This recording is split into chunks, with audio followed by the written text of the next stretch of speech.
He declared that Columbus was the founder of America and was the discoverer of America, was responsible for everything that made America great.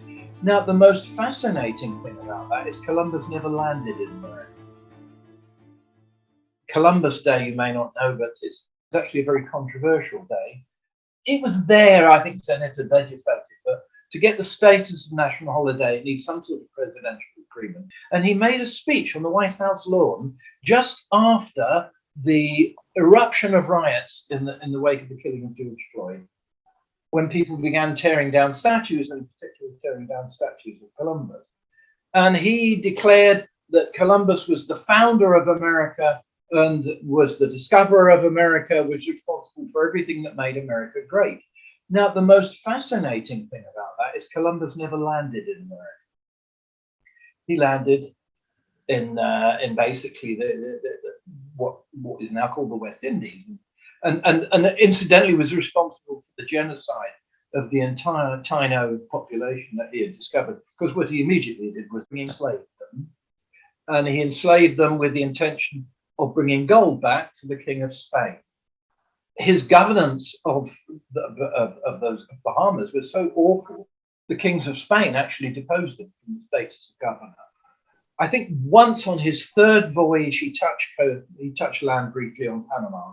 But if there was anyone who could be said, and I don't like the word discovery because people were there, people were there anyway. So is it a discovery if you go and meet them? My line is that they discovered Europe when Europe came and visited them and inflicted colonization and genocide on them. But the person who gave his name to America was Amerigo Vespucci.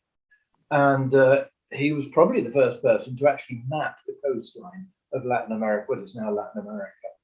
Columbus only became a mythical figure who was credited with the conquest of America, interestingly, when the Italians in America around about 1870, 1890, wanted to demonstrate, because they were the victim of a great deal of racism.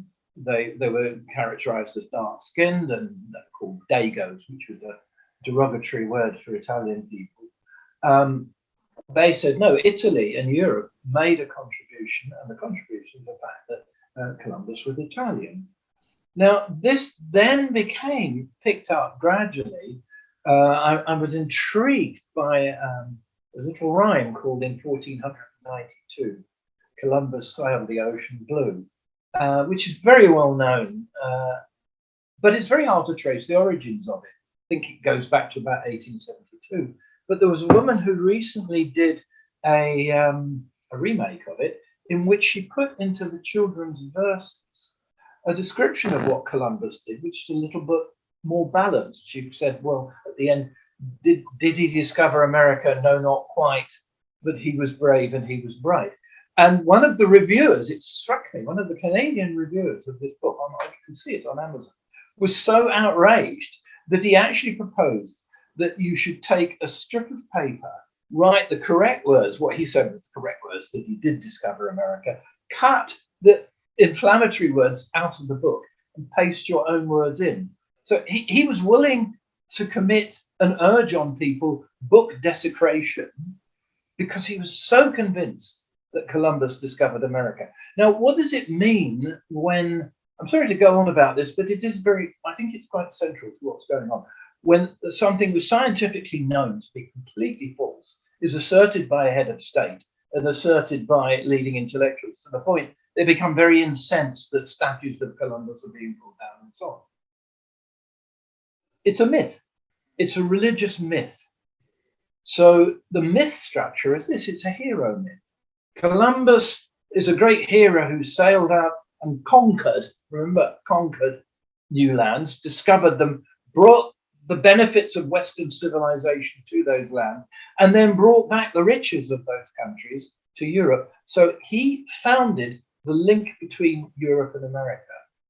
He founded colonialism, and colonialism starts from that day